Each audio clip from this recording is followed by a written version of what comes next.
Olá, tudo bem? Bem-vindos ao esboço da lição da Escola Sabatina. Estamos muito felizes de receber a cada um de vocês aí, onde vocês estão, para poder esboçar a lição da Escola Sabatina e fazer mais fácil o ensino de cada sábado.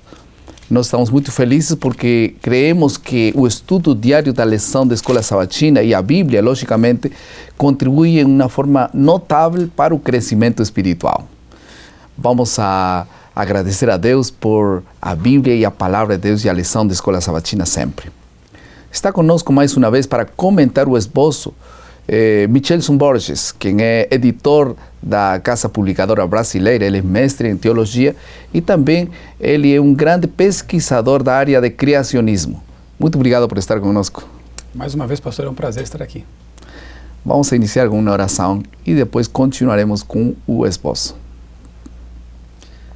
Amado Deus e Pai, nosso Criador, nós agradecemos porque temos essa oportunidade de, com a lição da Escola Sabatina, conhecer mais a Tua Palavra e estudar a Bíblia Sagrada. Obrigado, Pai, porque as pessoas que estão nos assistindo agora têm esse interesse, que elas sintam cada vez mais sede e fome da Tua Palavra.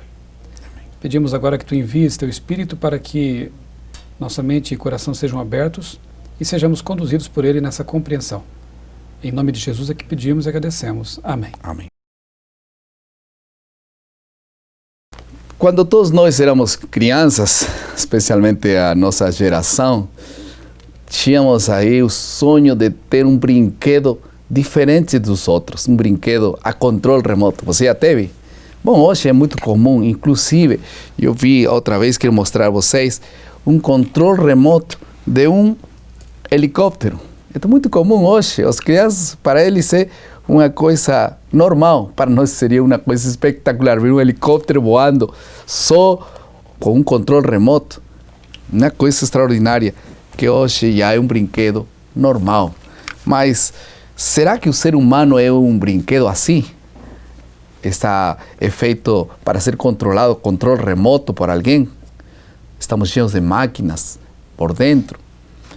O homem não foi criado assim dessa maneira. Por isso, o foco da lição desta semana, que leva como título Criação e Evangelho, tem como foco a criação é muito importante para o plano da salvação. A evolução mina os fundamentos do plano da salvação de várias maneiras. Há uma diferença muito grande. Deus cria criaturas livres e também esse será nosso tema da lição desta semana. Criação e Evangelho. Vamos passar à segunda parte do nosso esboço, que é a compreensão do texto.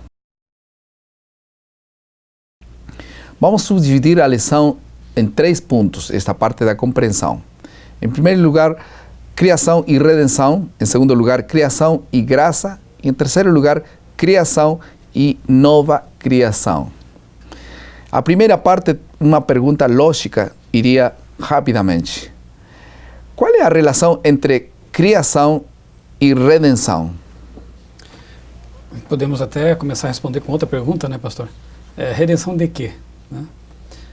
O relato da queda do pecado está contido lá em Gênesis, né, logo após a criação e os primeiros momentos em que Adão e Eva vivem aqui na Terra.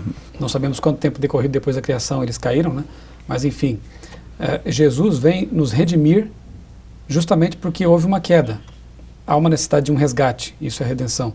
E ele nos redime porque o pecado, ele tomou conta da humanidade por meio de Adão e Eva. Então há uma relação muito direta entre o relato da criação e da queda e a história da redenção, e especialmente no ápice dela, que seria realmente a cruz ali e depois a volta de Jesus, né? Se não houve uma queda literal como está relatada em Gênesis, a história da redenção fica um tanto confusa, né? Redimir-nos do quê? E outra coisa, será que, alguns podem até perguntar, será que Jesus tem poder realmente para perdoar meus pecados? Será que Jesus tem realmente poder para limpar a minha vida e me dar um novo coração, como Salmo 51, verso 10, nós já lemos aqui numa outra ocasião? Basta pensar na criação, na origem. O Deus Todo-Poderoso, que criou o universo do nada, que disse, haja luz e houve luz, é o Deus que veio à Terra, encarnou-se, é o Verbo encarnado, e que comprou a salvação na cruz.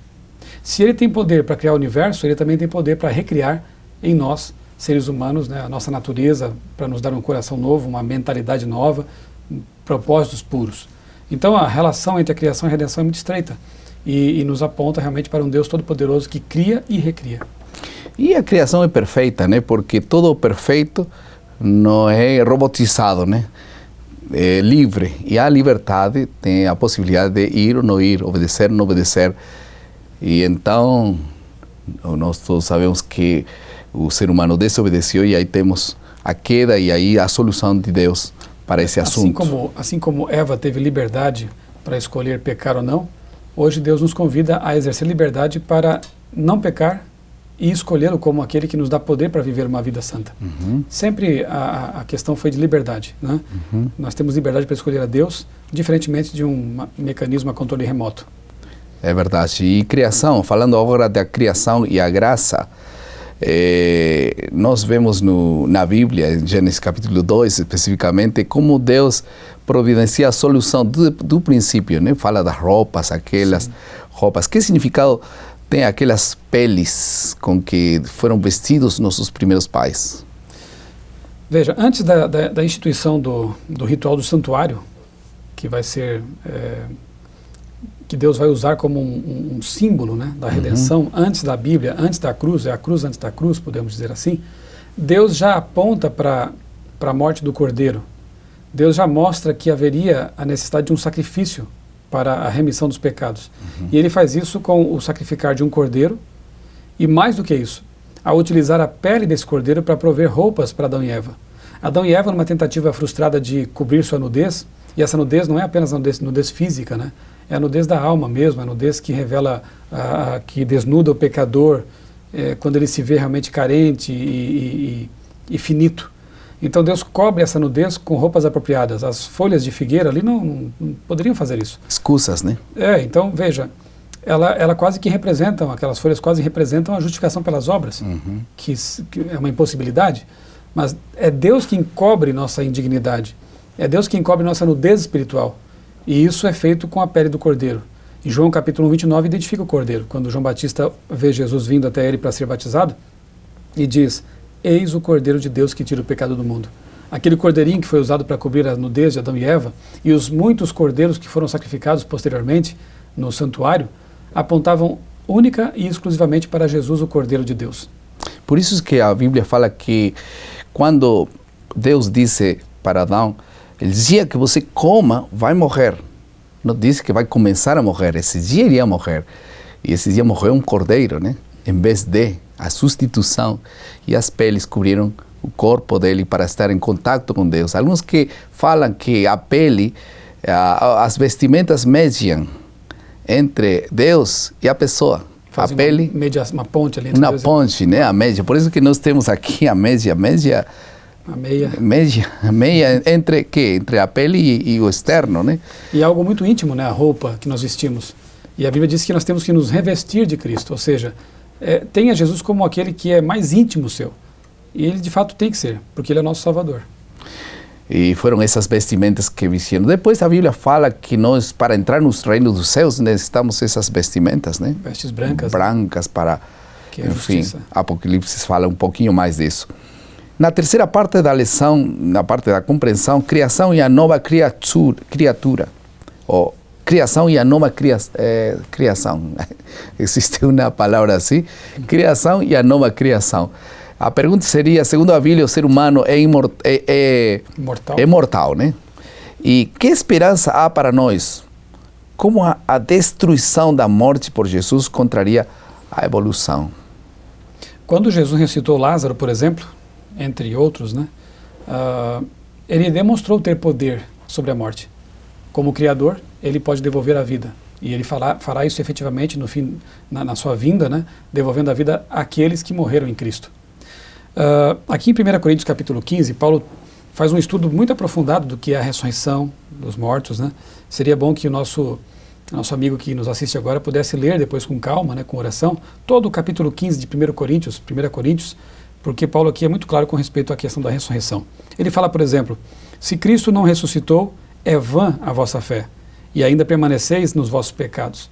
Mas como Cristo ressuscitou, e há muitas evidências a respeito disso, né, na própria história, enfim, é certo que nós também ressuscitaremos, porque Ele tem o poder para isso. Se nossa esperança em Cristo se limita apenas a esta vida, ele fala aqui no verso 19, somos os mais infelizes dos homens.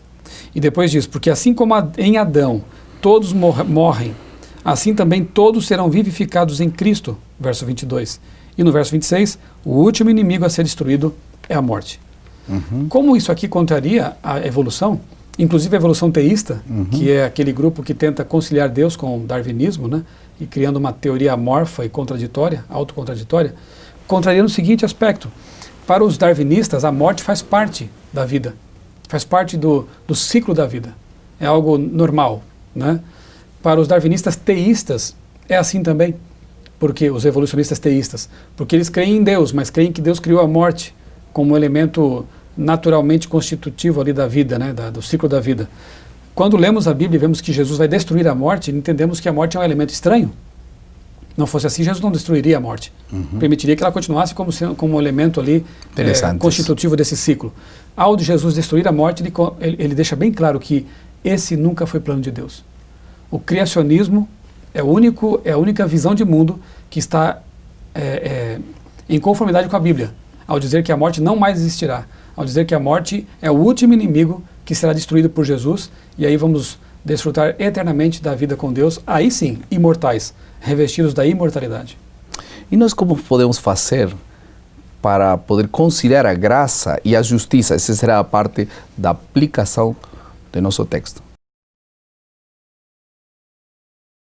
Equilibrar a graça e a justiça, para não ser desbalanceados, né? Um assunto que só damos ênfase à graça e a justiça é um assunto alheio, né? Da graça. Como nós podemos conciliar a graça com a justiça? É bom nós termos sempre em mente que, segundo a Bíblia, Deus é Salvador, Jesus é Salvador, mas também é juiz. Deus, o Pai, entregou o juízo a Cristo. Agora, embora de fato Jesus tenha essas duas facetas, né, a de Salvador e a de juiz, uma coisa temos que ter em mente também, pastor, é o fato de que não precisamos ter medo do juízo, se formos amigos do juiz, se andarmos em comunhão com ele. Claro. O interessante é que Jesus acumula duas funções no juízo. E note que o juízo é uma das proclamações finais, né? Temei a Deus e dá-lhe glória, porque é vinda a hora do seu juízo. O juízo faz parte da proclamação da igreja. Se a igreja só prega a graça, e muitas vezes, como dizia Bonhoeffer, né, o teólogo alemão, a graça barata, o que é pior, se a igreja só prega isso, ela está sendo desobediente à comissão que Deus deixou sobre ela. A igreja tem que pregar a graça, mas também advertir as pessoas de que há um juízo vindouro, já em processo, na verdade. Então, mas temos que lembrar que Jesus acumula duas funções, a de advogado e a de juiz. E isso é algo que nos traz muita esperança, muito conforto, saber que Jesus vai nos julgar, mas ele está disposto a fazer tudo, e fez de fato, para nos salvar. E está fazendo, né? Então temos que evitar dois extremos, medo e frouxidão espiritual. Medo da perdição porque vamos ser julgados, e uma vida levada assim sem preocupação, porque tudo é graça, Deus nos salva mesmo, independente do que façamos, né? Ou do que creiamos. Graça e justiça andam de mãos dadas. A cruz provou isso de modo muito claro. Vamos passar à última parte do nosso esboço, a criatividade. Eu pergunto se as pessoas não são gratas pela graça. Graça é um presente de Deus. Alguém tinha câncer e de pronto o câncer desaparece. É graça. Deus concede algumas vezes essa graça. Deus concede a graça de ter filhos amorosos. Deus concede a graça de nós ter uma família bonita. Mas, pastor, eu não tenho família bonita, não tenho nada dessas graças. Mas você tem a graça da vida. Você tem a graça que, se não reconhece a graça de Deus, que permanentemente nos dá, nós já não temos vida. Nós precisamos agradecer a Deus pela graça de Deus. Pela graça de Deus nós somos, temos e estamos neste mundo. E que tua vida possa ser reflexo da graça de Deus. Quantos de vocês estão agradecidos por alguma graça que Deus providenciou a vocês? Algumas, muitas. E eu sei que muitos de nós. Agora, quem tem gratidão no coração pela graça de Deus, graça é um presente de Deus, é de estar disposto a proclamar, a transpassar a graça. Não é só dizer graças, Senhor, muito obrigado. Nós precisamos compartilhar com outros essa bênção também. Por que não fazer planos de compartilhar com teu filho, com alguma outra pessoa? Se você é grato com Deus, faça isso esta semana. Não fique parado, não fique só em seu cantinho.